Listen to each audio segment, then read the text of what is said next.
And good morning, everybody, whether you're on the East Coast, West Coast, or around the world. This is your Wednesday wrap-up, and, of course, I am here with Mr. U and Herb. How you doing, gentlemen? Not too shabby, baby. Great morning. It's a great morning.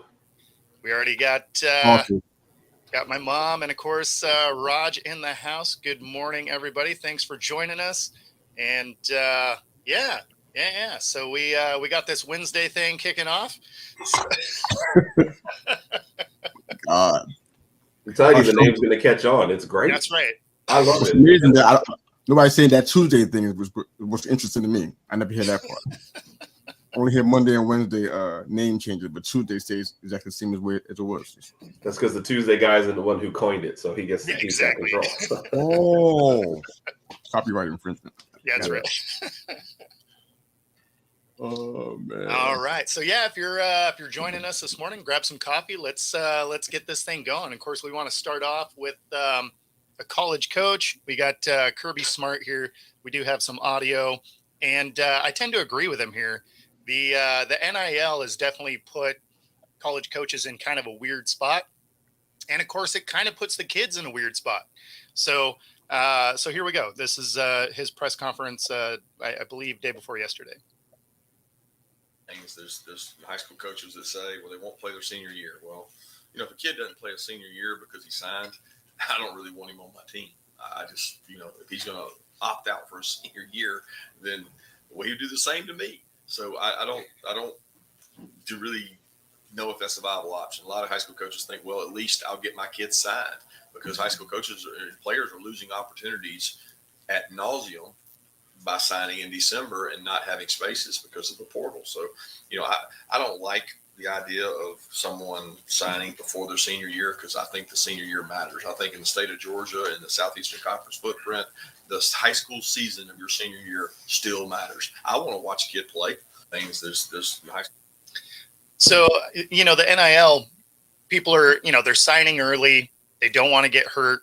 It's similar to what you see these college kids do, when they're talking about declaring for the draft. They skip bowl games, stuff like that. So now with the NIL, it's basically just moving that forward another few years to the high school kids. So I kind of agree with them, though. I want to see you play. What do you guys think of that? I'm not sure why you wouldn't want to play. So first off, football, developmentally, you need all the games that you can get. You skip your senior year of high school, it just feels like to me, physically and developmentally, you're a year behind when you get into college. I mean, you have to be in college for at least 3 years, so why not take another year in high school? And if you're going to go out and play and your whole thing is you're scared to get hurt, like you're going to get hurt, like that's just kind of, and obviously as somebody who didn't play football, this is going off of what comments I get from people, but it's like, if you play scared, you're going to get hurt. Like you can't go out there on the field like that. So, but your senior year of high school just seems extreme. That just seems extreme. I mean, a lot of it, I can't wrap my head around anyway, because I wanted to lace them up every possible opportunity. Right. I was never going to skip a game. I was going to find every reason to be on the field longer. Like I would play every special teams ever. Right. It's like however much time my cleats can be in the grass, I want to do it. Yeah. And if I think that of getting an injury, who do I think is more likely to recover from it? My high school senior. I mean, you almost feel, like invincible at that time, right? I just fail to see what you're thinking. Maybe there's a statistic out there, the amount of high school seniors who have career-ending injuries. But come on, man, I just don't see it. Like you got to get all the football in you can. You don't know what's going to happen in college. You skip that senior year of high school, you're a first round. You're a bust. Your freshman year of college, and then it's all over. And you're just looking back, going, I should have enjoyed that last year. So I don't know. Especially with the portal, right? Because then you're a year behind just high school development, and these guys get to poach players from other college teams. Right. I mean, not playing seems wild to me. Yeah, absolutely. Man, this is a weird one. First off, I agree to put that out there up front. I think that they should be playing. Herb kind of took some thoughts I had in my head this morning about this, but whenever guys try to play it safe, those are the guys that get hurt a lot of the times. Football is, you can call it a violent sport and talk about the injury history and the dangers that's inherent in the game. But I mean, it's football, and you kind of have to play it with a certain kind of reckless abandon almost, you You just have to do that. You end up getting hurt. I understand some of these guys that's trying to play it safe, but it just doesn't seem to work out. There's a kid named Jaden Blue. I ran into his name. He's out of a high school in Houston. He has to go play for the Longhorns and for Sarkeesian, and he opted out of his final year. It's like it's weird because it took me back because I told you the story, but I dropped out of my senior year of high school and had some personal stuff going on in my life. I went ahead and just left. I had all the grades and the numbers and everything, but I didn't graduate. I continued my education. I finished it, got multiple degrees since then. But it's like it's hard, especially if you are whether you're in sports or not, within athletics or not. It's like when you leave, it's kind of like you can't recapture that moment. I think her kind of ended something like that. You can't get that moment back when you get to graduate with all your friends. You labor through all of the hard tests and exams and finals and whatnot. You're not there with them to celebrate. You know what? We made it through all the hard times, even on the football field, on the basketball court. All the struggles we had with our record and how we struggled to be a contender. Now we won the championships, and now we're not going to be here to celebrate it. It's like you can't get that back. I think the kids are not thinking far enough ahead to think about that kind of stuff. Wear and tear is a thing, especially for a running back like a Jaden Blue, but you're not avoiding that if you're going to play football. There's been guys that have opted out, like Jamar Chase and Penny Sewell and Michael Parsons even. I mean, they've done that, but it's like, and it's not good for them. They were the first or second player in their position to get drafted, but it's not like that for everybody. And these kids are not thinking about that kind of stuff. And I don't know where the NIL plays a big part in this, because some of it seems like it's kind of personal, but they're trying to kind of protect themselves. Because like in Blue's case, his thing was he want to focus on academics because in case he gets hurt, like he's already thinking ahead of getting hurt and being out of the league. He hasn't even played in the league yet. He's already that to tell you where his head is at. Thinking about his academics and post NFL career, not in the NFL yet. Thinking about preparing for what's going to happen after the NFL, and you haven't even gotten there yet. And that's just thinking too far ahead. That's just too much planning. Go ahead and play, live this thing out, and and make adjustments along the way. So that's what these guys are not doing. They don't seem to be thinking, in the present. Does that make sense? I mean, if you're to the level where you're going into the draft, you're realistically going to play in the league. Yeah, you want to have an eye on what it is you're going to do after, because NFL careers are short. When you are in high school, I mean, the NFL is the 1% of the 1%, right? So like you got to get through college before you can even think about getting into the NFL. So for you to opt out, I mean, you might miss your chance to even play in college, right? So, I mean, to Kirby's comments there, he's like, I don't even want you on my team if you're not going to play in your senior year. So I don't know. It just seems very short-sighted to, I mean, potentially just end your career, because you could be a stud, but taking a year off, like we said with Deshaun Watson, there's nothing I've done where I stopped doing it and got better. Right. And you can only get workouts and stuff is just not the same as live game action, Absolutely. But to the point you were just making there, NIL has just made everyone short-sighted instead of, there's no long-term, it's all short-term. And that's what they're thinking. What can I do next year? What can happen next year? So next year I don't get hurt and I'll sign this NIL and that's it. But they're not thinking, well, 3 years down the line, what's going to happen? And then to Mr. Yu's point, a lot of like you've grown up with somebody, all your life. And let's say, you were in the playoffs 2 years in a row. That third year, you decide to opt out your senior year and they go win a championship. That's a memory, boom, never part of yours ever. Like I just can't imagine missing out on something like that. And I hate to tell most of these kids, your chances of winning a high school championship versus winning like a college one, exponentially better. I mean, just because of more opportunities and how more spread out it is and the different levels. Like I don't know. As somebody who never ever had a chance to win a championship in anything, like that's not. I just don't see myself skipping one to maybe never ever have that shot. A lot of assumptions to be made. Yeah, you're right. A lot of assumptions. Yeah, a lot of assumptions to be made. I mean, now? Kirby Smart already said, and he's probably going to. He seems to be the kind of guy that keeps his word about this kind of stuff. Yeah, he ain't gonna want you on his team. Right now, almost like he's that kind of person when it comes to the Jaden Blue kid. But I mean, some of these coaches, suppose these guys say, you know what, you're a top 50 player, but because you didn't play, I'm getting the impression that maybe you might do the same thing to me, like Smart admitted. And they won't put you on the team. Then what you gonna do then? Yeah. Well, To your point, I'm sorry. To your point, though, I do feel like Kirby is more of the culture guy who would not take that person versus Sark being the I need to win guy. I'm taking anybody. So that's that's my kind of outside view. So sorry, I did. But is that kid gonna play if you're going to a bowl game, but you're not really a contender for a championship? Is that guy going to quit on you? Like that? That's essentially what he's talking about. Right. I can tell you about that kid's numbers, though. I had to go and look. I just had to go see what he was doing with Texas. Sure. Minimal. His freshman and sophomore year, 7 carries, 13 yards, stuff like that. This is the same kid that wanted to sit out. You know what I'm saying? So is there a connection there? You bet. Yeah. Absolutely. And I think a lot of these kids don't also realize, like, you don't play and something happens or whatever, blah, blah, blah. Like, you're replaceable too. You know, like Georgia, like when Kirby Smart says that, he's had like 10 kids ready to step into the spot anyway. So if he decides you skip your senior year, he's skipping you, he's fine. Right. And most of these programs are going to be fine. So yeah, of course. There's thousands of kids trying to fill the pipeline. Yeah.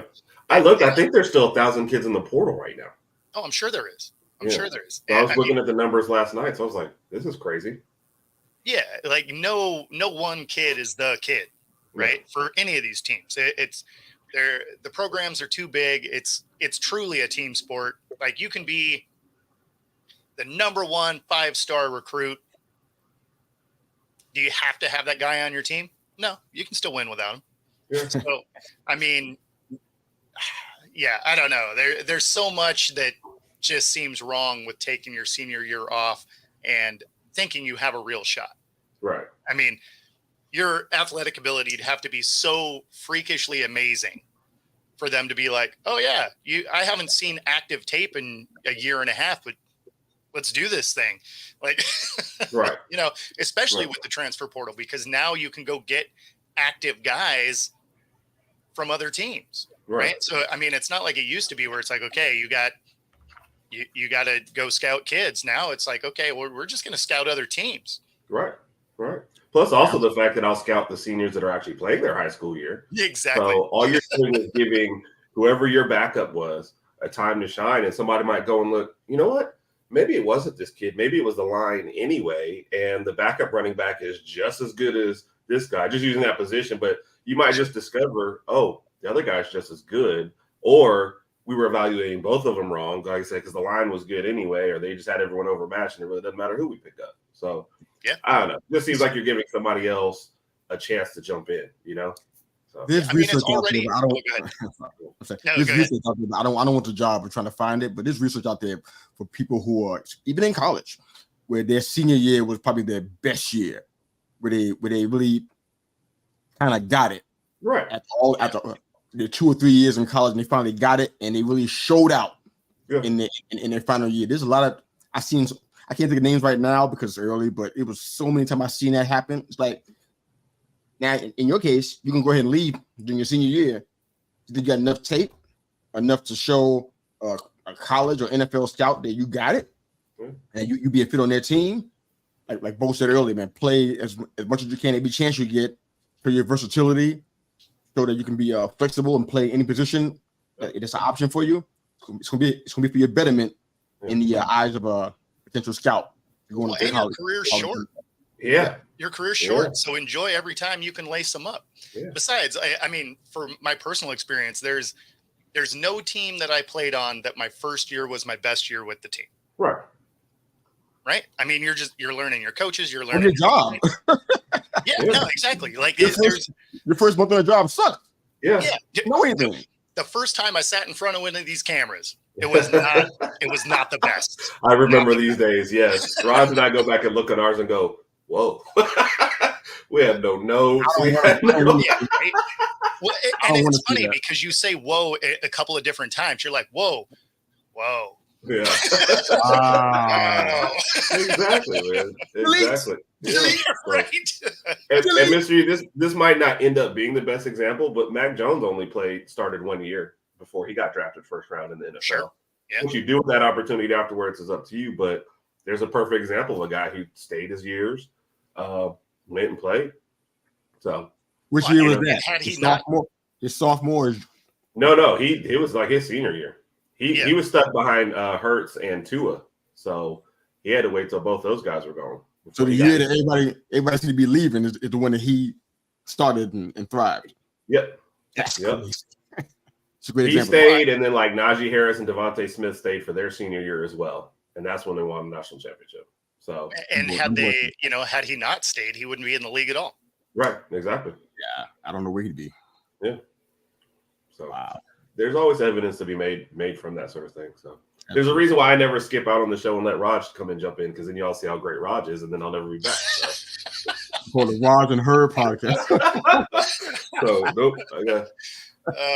That is Maintain awesome. your spot. It's a sign of dominance. Yeah, you got to, man. You got to. I'll be in here in sick in a wheelchair before I'm let somebody else. That makes for a great show. Yeah, it will. Look at you holding Raj down. Yeah. Sometimes you got to do what you got to do to keep your spot, man. Smacking him with the cane. That is hilarious. Oh wow, that visual is very haunting. Now. That is amazing. All right, so we do have a projected move for after June 1st would be the Bills to move on from Diggs. They would save 19 mil. No, they'd be looking for trade partners, but they would save 19 mil getting rid of him.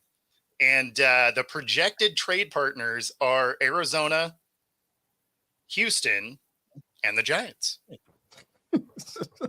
Duh. So, right. Now, so wow. the thing that's funny is I could see him in Arizona. Right. I could see that being a thing. Kind of like what DeAndre Hopkins did for them when he. Exactly.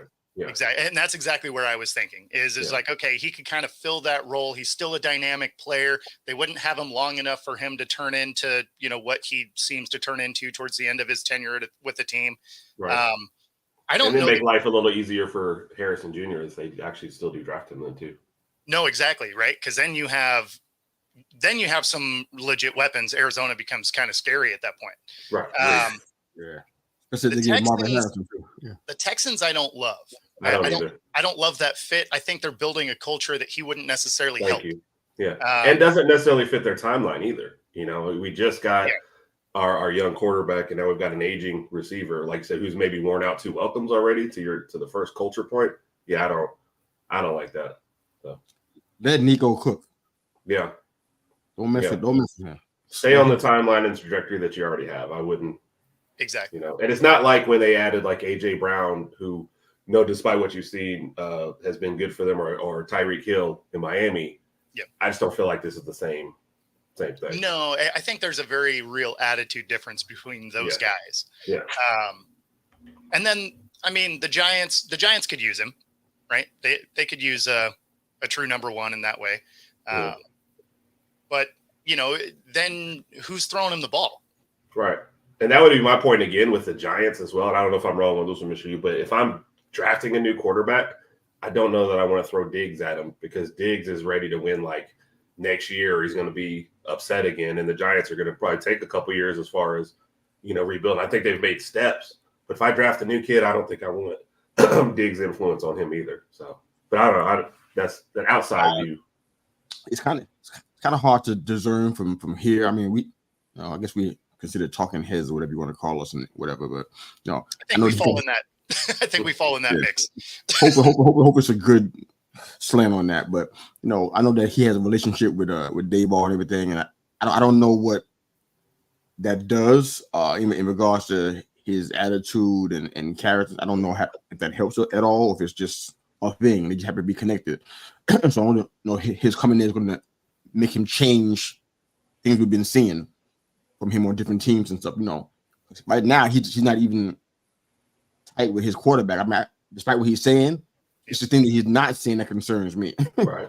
Like, I already addressed that. Like, okay, but you didn't really give people what they wanted. They wanted a ringing endorsement from you for him, and you never gave it. Yeah, so all he's basically said is, "Yeah, we're cool." Right. So imagine if that was Daniel Jones. I mean, just think about it. I mean, less production, less pedigree, and he might not throw you the ball as much as you want because we might get Malik Neighbors or Rome. Okay, what's going to happen then? So I don't think I want that kind of element. Number one wide receiver, we definitely need one. Right. Can we get one in the draft? I think it's possible, but to get that says that we're a lot closer to a championship than we actually are. So that's why I don't think that's a good move for us. So and having to trade for him too. So yeah, pass on that part. Yeah. I thought it was free with a coupon. No. No. Yeah, free attitude with this trade. Yeah, there's that. We don't need to be trading anything right now. Yeah. Not of that magnitude. Right. You're gonna demand a super high pick. Yeah. Yeah, I mean, I think you'd be able to get him for a little bit less than you'd think because he is 30 now, right? So I think he's right there, 30, 31, or yeah, somewhere in that ballpark. So I don't think you're commanding like multiple number ones or anything like that. I don't think he's that receiver anymore. But, no, maybe not. But are we going to pay him something? Yeah, I mean, you're not going to be paying anybody else. I mean, you signed a defensive player, but I mean, outside of that, like you're not. Well, I mean, let me ask you this: do you still have you have Jones on your Jones on your team? Yeah, right now. I mean, when the season kicks off, $68 million if he stays past June 1st. I mean, or does he get the I don't see that. There's been, I'm blanking out the names, and forgive me for that, guys. There's a wide receiver that got some money recently that is in the same category as him, so this is going to command at least that. We can't pay him that this year, and next year maybe, but it's not worth the headaches. That first team you picked. No, Arizona definitely seems. Yeah. Go ahead and go over there. Yeah. You and Kyler, and I guess maybe Marvin Harrison. Maybe that'll work out. Yeah, a lot. I feel out of those three, that's his best bet. Those are the options. It looks like the best. Yeah, it looks like their best option, and I think Arizona, as I recall, has the money to do it. Right. So if that would make that a very dynamic team. Like that'd be a scary offense if you had Harrison Jr., Diggs, and Kyler, because I mean he can still outrun guys. Yeah. So it would be they'd be exciting to watch. I wouldn't love the fact that they're in our division, especially since we've essentially fired our entire defense, and so you know the Seahawks have that going for them. Yeah. But and everybody they've signed are all basically on 1-year deals, so makes you wonder if they actually like the people they're signing or if they're like, oh, you know, I feel like we're supposed to have 53 guys on this roster. Yeah. So they went, okay, fine, but get an apartment, not a house. That's right. Yeah, we got some tents for you outside the VMAC. Yeah. The Cards got about $29 million, I think they got available. Most of the money's going to Kyler and Humphreys. That's where most of their money's going. Yeah. No, that's the thing is they're not spending crazy money anywhere else. So I mean, they can add talent. Yeah. In fact, for the people watching, of those three teams, Arizona, Texas, or the Giants, which one do you think he should go to? Drop it in the comments. See what we got. God. All right. So then, we want to make a little bit of a comparison here between the Steelers and the Cowboys, because the Cowboys come out and they're saying we're all in, right? Whatever that means to Jerry. Yeah. But we haven't seen the Cowboys really do much. Obviously, they had some cap issues, so they were going to have to shed players anyway. But what I have seen them do doesn't say all in to me, right? But what the Steelers are doing sure looks like an all-in move. Here, let me go get 2 starting quarterbacks and then bring in Patrick Queen to a already pretty amazing defense. Bringing Russ in for nothing makes sense. Bringing Fields in for a 6th. He's not going to get a ton of playing time, so it's not even going to elevate to that, potential 4th rounder. This sure looks like the Steelers want to come and pardon the ton, steal this division. Yeah. I mean, yeah, that's what I said. Pardon the pun.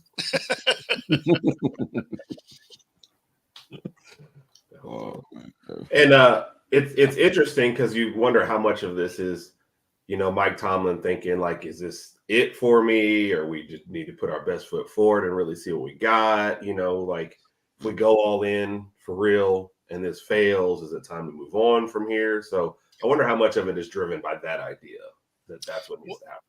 I mean, there's a lot of narratives that'll go on with this team, right? Because if for whatever reason Russ comes in and he's bad, right? He'll get barbecued for sure, even though this situation does seem the most like when he was successful in Seattle. But then Fields gets his shot.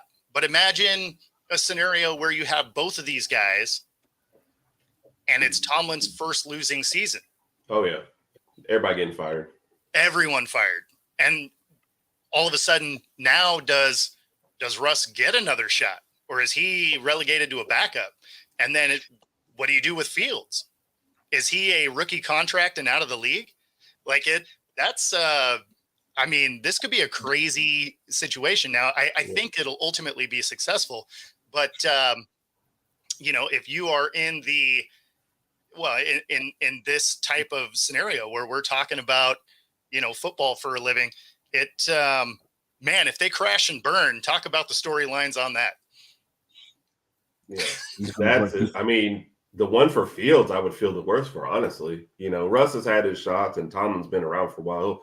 He'll get another coaching job. But Fields, like, you're in the worst position of all. Like, free agent, right, if this fails. What deal are you signing? Do you take a 1-year backup one and Tanya Harding or the starter so you can get out there? Like, what are we? I mean, what are you? That escalated quickly. Yeah. Let me just go wipe out someone's knee so I can get a start. What do you do to get back on the field? I mean, it's not the exact parallel, but you look at like Trey Lance, who they've traded everything for, got injured. He got traded, never saw the field, and it's just like, what does his future hold? It does escalate quickly, unfortunately. So. Yeah, well, I mean, Trey Lance is a great example of that because, I mean, he didn't even suit up for their playoff game. He got that Kadarius Toney treatment. Just like, why don't you help our team out and not show up? Yeah. I get a feeling that, man, if this doesn't go well, I think it'd be easy for him to go ahead and just pack it in. Yeah. Just for all he got going on financially. I don't feel like he's like that guy that I gotta do this. You know what I'm saying? Because he's already done it. Yeah. And they kind of give you a little bit of leverage. So you know what? Yeah. I can say, at the end of the day, if I'm faced up against a Hall of Fame roster, I actually won a Super Bowl. So I think he needs one season where, because of how it fell apart, right? Because his last year in Seattle wasn't amazing, right? Obviously, neither years in Denver were awesome, right? So if he was it all his fault though? What's that? Was it all his fault though? Well, I mean, it's Marshawn might disagree. No. I mean, it's a team thing, but there is a element that goes to your quarterback when you can only score 16 points. Yeah. Right. I mean, you got to be able to stay on the field. So some of that falls on a quarterback for sure. But I feel like he's competitive enough, and I feel like his Hall of Fame bid needs him to have one more good season, right? Because then you can kind of throw away those Denver years. You'd be like, okay, that was just mismanagement. The organization is a little bit of a train wreck right now. Let's not barbecue Russ for that. But if he comes out and is terrible, especially if he ultimately gets benched for Fields, that will hurt his Hall of Fame bid. If that happened without, oh yeah, absolutely. Yeah. So I mean, I think he needs this stop to be successful. Yeah. Does he think he needs it though? That's the question. What's that? Does he think he needs it? When he talks and we can hear him on the microphone. Yeah, I don't hear. Maybe I might hear what you guys are hearing. I don't hear the passion. I got to go and get this bag. I don't hear it. Maybe you If you had a sound bite, by all means, please play it. But I mean, I'm sure they exist. He is really good at, being that raw guy on the microphone, right? Okay. Like, but as soon as you heard him on the microphone and he's doing his, Steelers, here we go, whatever. It was just like, oh yeah, Steelers, here we go. Like, yeah. And I wonder what his perception of his Hall of Fame career is. Does he remember the one Super Bowl? Because most of us, it's like you threw an interception to lose the Super Bowl, and it's like almost been downhill since then. And the first Super Bowl, our offense didn't need to take the field. Right. The defense was absolutely destroying the Broncos. So, I mean, sorry, I'm also laughing at Raj over here. No, I agree. So it's like you, I agree with what you're saying. It's you've got to clean up the end of your career to really make an impression, because the last things we're going to remember from Russ are going to all be negative, especially if Pittsburgh flames out. Exactly. Well, especially over the last 5 years, none of it's been great, right? Yeah. Then you have, all of the teammate things that have come out through the years. Your most highlighted play is throwing a pick in the Super Bowl, right? So I mean, it's just like, okay, there's some issues, and at the end of the day, you're out of the league for 5 years, so then it mostly is. Yeah. Highlight clips and stuff like that, which the ones that you highlight of Russ aren't always awesome. And then it's a voting thing. So it's not even like it's just stats. Now, I think if it was just stats, especially when you look at the record setting pace he was early in his career, he probably gets in, but that's not how voting works. So, right. I mean, do I think he's a first ballot? No, but I mean, he might struggle to get in if he really just fails on this stop. Yeah. I can see it. And then with Tomlin, man, it's like, what a privilege to have, a quarterback like Big Ben all that time. I think. Sure. Was Tomlin there for the whole 18 years? Was he there for the entire? Was he there for the entirety of that time? Tomlin. He was Big Ben's coach for his entire 18 years. No. Okay. I'm just wondering if Tomlin had the ability to really start over. That's what I think about. If your scenario happens where both guys, Wilson and Fields, they both flame out and it's a bad season, does he want to start over from scratch? I mean, drafting a quarterback and grooming him all the way into whatever the stratosphere of his career is going to be. I wonder if Tomlin got that in him to do that. Yeah. I can't tell. There's no way for me to kind of have a barometer for that, but because I'll say this: he doesn't seem like an offensive developer at all. Sorry, go ahead, Bob. My bad. Oh, I was just saying. I think Bill Cowher started with, I think Big Ben started with Cowher. That's what he's saying, though. Was Big Ben? Oh, but the rest of has Tomlin always had Big Ben? Is what he's saying. No, I believe he had. Yeah. Okay. All right, so let's do this commercial here in the middle, and then on the way back, we will keep rolling.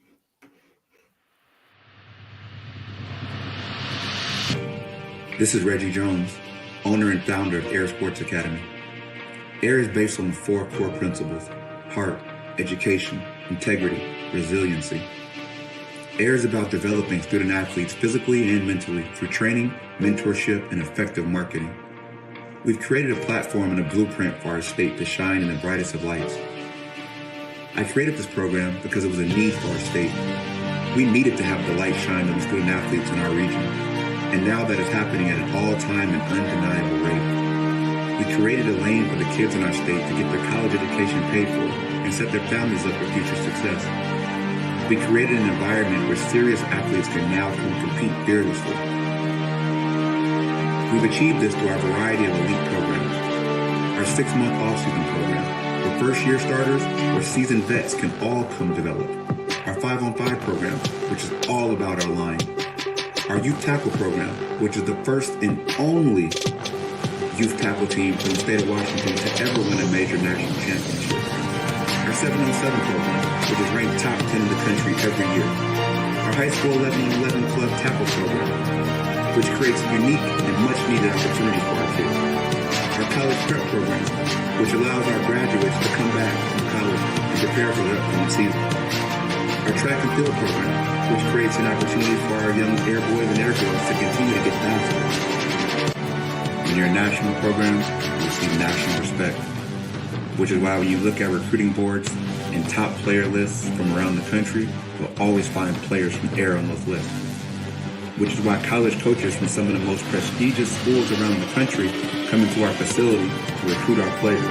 The Penn State, Alabama, Oregon, Stanford, Florida State, the list goes on. Our players are being recruited, offered, and committing to some of the top schools in the nation. The experience our players and families receive is second to none. We offer a competitive brand of sports at Air. We are the ball. And with that comes great responsibility. Heavy is the head that wears the crown. You know, the best thing about a commercial break is I get to refill my coffee cup. It's fantastic. There you go. That commercial break just reinforced what we were talking about earlier on in the show. I felt it. Yeah. From my Yeah, competition and Heavy is the head that wears the crown and the responsibility. I'm like, you got guys talking about they ain't gonna play, and he goes, I miss it. I miss it. Maybe it's just me. No, That I mean, commercial didn't help me at all. It took me off even more. I'm like, what do we? What? Yeah. that's No, the I thing, agree. right? Like you're going to take your senior year off and you're going to go up against kids that are going into developmental leagues like this, right? I mean, especially when you have, a thing like Reg there that, like, he was a Super Bowl champ. He's teaching your kids, and you're going to take a year off. Like, what are we doing? I don't know what we're doing, but we're not doing something right. Yeah, right. Exactly. Wow. How do you not want to play football after seeing that video? How do you? Wow. Are you kidding? Every time I put that on, I'm like, man, maybe my knees could do it. Maybe one more time. I know my knees can't do it, so I'm okay with that. I've come to peace. Neither can mine, but it doesn't make me want to. It doesn't make me not want to do it anymore. I'm fire you up though, but my knees said, "Bro, sit down." Right. Exactly. That's right. In your head, you're like, I'm in my prime, and your knees are like, dude, you're 80. Sit down. Yeah. Slow down. Delete. You're gonna mess around being a hover round. Just cut it down. Exactly. Treat it like a Power Wheels, though. Add a battery, make it quick. Yeah, faster. Let's go fast again. Absolutely. Wow, that's funny. All right, let's throw Raj's comment on here. It's cooking with Kyler. That had me laughing. Yeah. It probably honestly is his best option out of those three. I don't know that they do it either. I mean, the thing is when you have somebody that has had an issue historically, right, and is now having an issue again. So if you have a problem and you flame out, personality wise the first time, you always have a coach that's like, I could change him, right? Antonio Brown, great example of that, right? Like he was having an issue with the Steelers. The Raiders are like, oh, you look like a dumpster fire, but we can probably change you, right? Like it's that girlfriend that dates a horrible human because they're like, oh, I could change him, right? It's like, yeah, no, he's actually just kind of. No, he changed you. So unfortunately, once you get to your second stop, if you fail, if it comes apart the same way, now all of a sudden coaches like, oh, no, this wasn't an isolated thing. This is just a thing. Right. It's, it's like you're a buddy that is in the dating thing and they're like, all the girls are crazy. It's like, yeah, no, I feel like maybe you're the one making them crazy. Yeah. Like, sorry, bud, love you, but it's you. right? Like there's a common denominator here. So, I mean, and receivers are exactly that, right? I mean, if they get that diva mentality, they start to create issues. That third stop all of a sudden becomes much harder to land. Yeah. So, I mean, Roger's point is right, but I don't know if it's just the Giants, but I don't know I can't think of anywhere at all. Even though we said the Cardinals, I feel good about that only because that was the best of the three options, basically the less evil of all the evil that we had. Right. I can't think right now in my head where I can think of a place where he can go where that will work. Well, the reason I think the Cardinals could is because Kyler also is on a timeline here. Right. So, I mean, this is a scenario where he's a couple years into a contract. He's been hurt. He's not old by any means, but he has some things he has to like make happen right away. Yeah. So that's the only reason I think that scenario works. Well, if they didn't have to give up a lot for him, you could set the world on fire and let him go to the Chiefs. I don't know if the world is ready for that. Oh man, that would definitely be the NFL saying, you know what, we are making a three-peat happen. Yeah, that's not all that's going to be happening. I mean, because Kelsey, in my opinion, Kelsey's already showing out. Already. Yeah, so he would fit right in. He's like, they'd go, hey, which one of us bumps the coach this week? I had last week, you get next week. And then as long as they spaced it out. Spots where he can go. You said Arizona, because like I said, that's the best of the three, but where can he go and that crap will work? Or it'd be lessons in some way. I don't know any way he can go. Attitude. I don't think his attitude changes. I don't think that's a thing, but he can be fine for a year or two. Yeah. Right? Like, yeah, like he can reasonably not cause problems. I see. It's got that honeymoon period, right? Yeah. But yeah, if Buffalo gets rid of him, where do they go? What's that? What if Buffalo gets rid of him? What's next for them? Well, Buffalo has a degree. They got rid of Gabe too. Yeah, Buffalo has some issues anyway because they also lost some key pieces on defense. That's why I was saying before that I think Buffalo's window, it may not be completely closed because Josh Allen is that dude, and he can will a team to win, especially because that team is so quarterback centric. Like everything runs through him. However he goes is how the team goes. So they still have a window, but man, it's small. Like it's not what it was. Yeah. So it feels like people are catching on to this though. What you're talking about there, it was working. I feel like teams are catching on because over the past few years, at least, it seems like the league is adapting to that a lot better. And now, it's not like it's a new thing. We watched it with Brett Favre. We watched it with Aaron Rodgers, right? Like they do well early in their career, and then every team realizes, hey, that guy has to win the game for you. It's why those guys only ended up with one ring, because they're reckless with the ball, right? Because they have to play hero ball all the time. Well, that works a little bit in the regular season because you're not playing the best of the best. But as soon as you get into the playoffs, all of a sudden that's a very different animal. Agree. All right. So moving over to Baltimore, we got them picking up Derrick Henry. And that was a team that was good at running the ball anyway, not in the playoffs apparently, but the rest of the season, they led the league in rushing. They add a monster of a human in Henry. That's going to be an interesting team. They did lose some pieces on defense, but that Ravens running attack is going to be scary. Yeah. As long as they decide to use them, especially playoff wise, they're in a situation with the way they run the ball. If you pick up another cheap running back or something and almost kind of, you don't need Henry to be your lead back, I don't think, for the whole regular season, but you basically tell them, like, we need you to have fresh legs for the playoffs. Let's make sure we get there. Now, the division's getting tougher, so we'll see about how much your regular season use is. But, yeah, if they decide to use him in the playoffs, that could be dangerous. So I doubt they would have just said give him 2 or 3 carries against the Chiefs. That division is interesting to me. It because do you trust the Browns? No. Because we don't know what version of Deshaun we're going to see.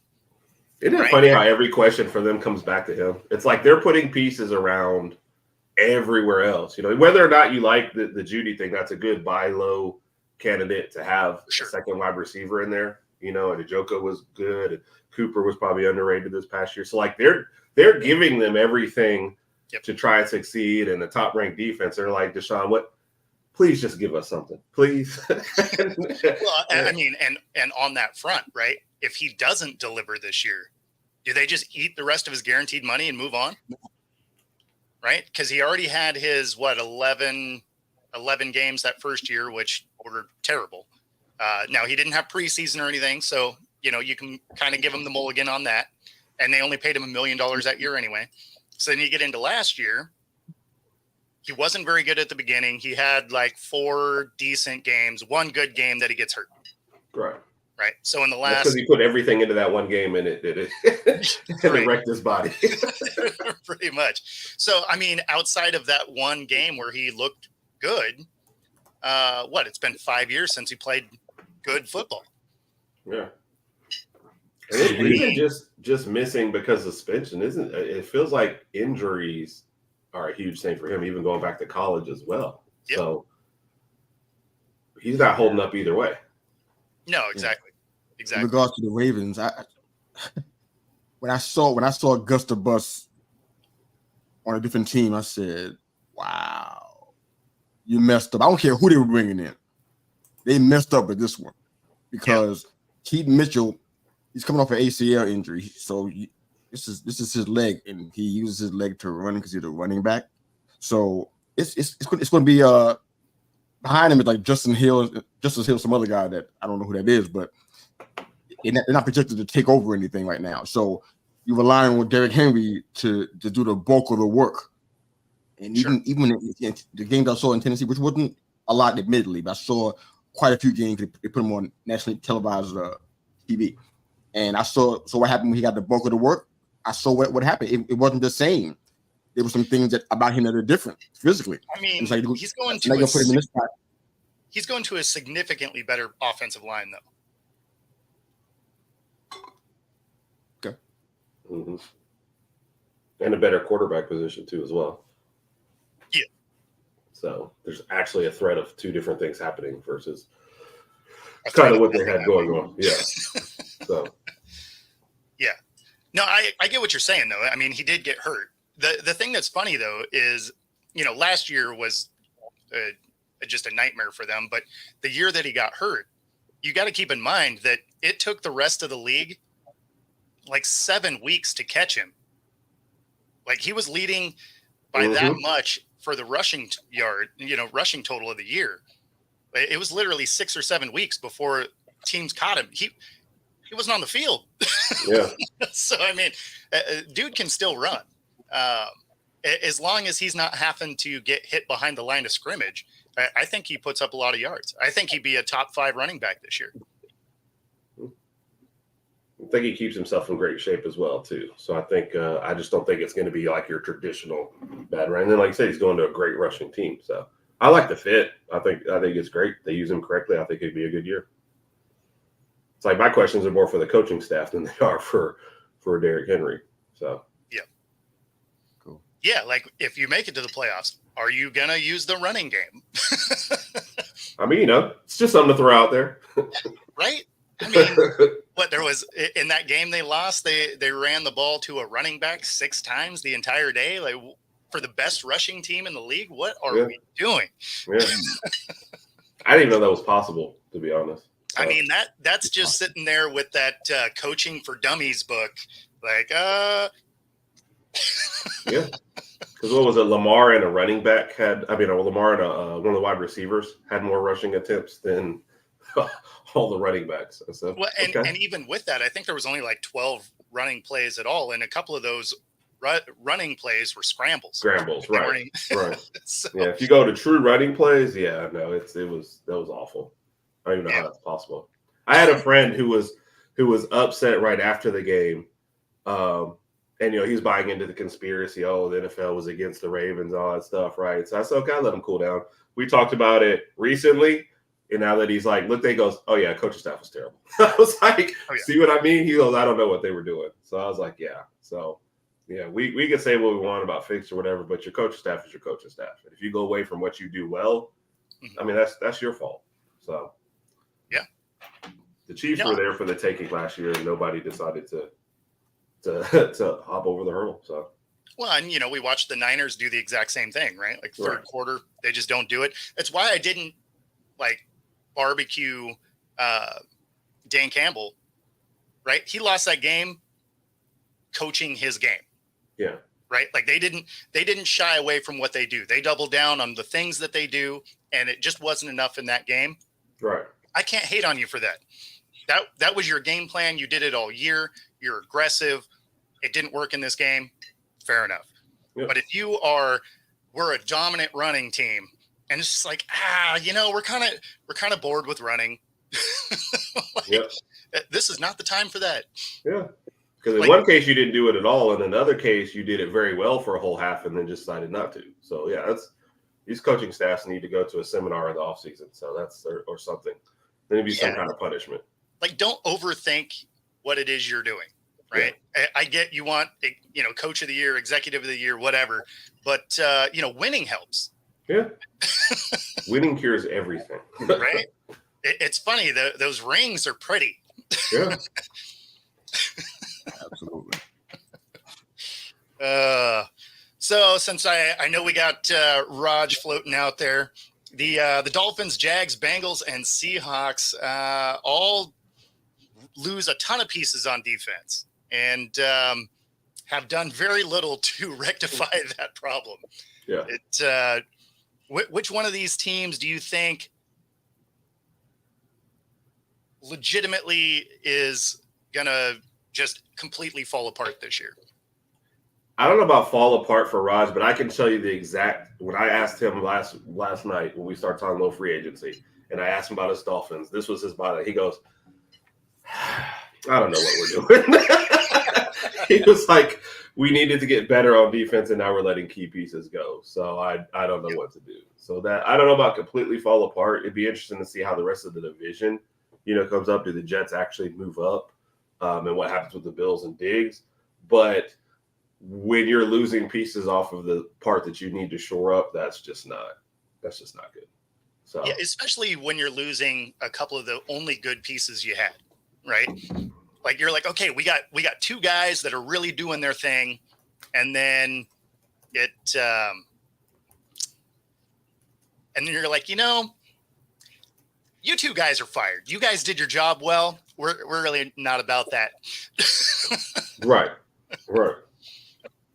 The Seahawks did something similar, right? Like Diggs was one of the better defensive players, but he was expensive. So they're like, well, you got to go. The other thing with that, I guess, is the defense was bad. It was, bottom end of the league for them. So it makes sense for them to just burn it down and start over. So we'll see how that shakes out. The Jags weren't very good. They lose pieces. They haven't really made any moves that make you think they're going to be better. Right.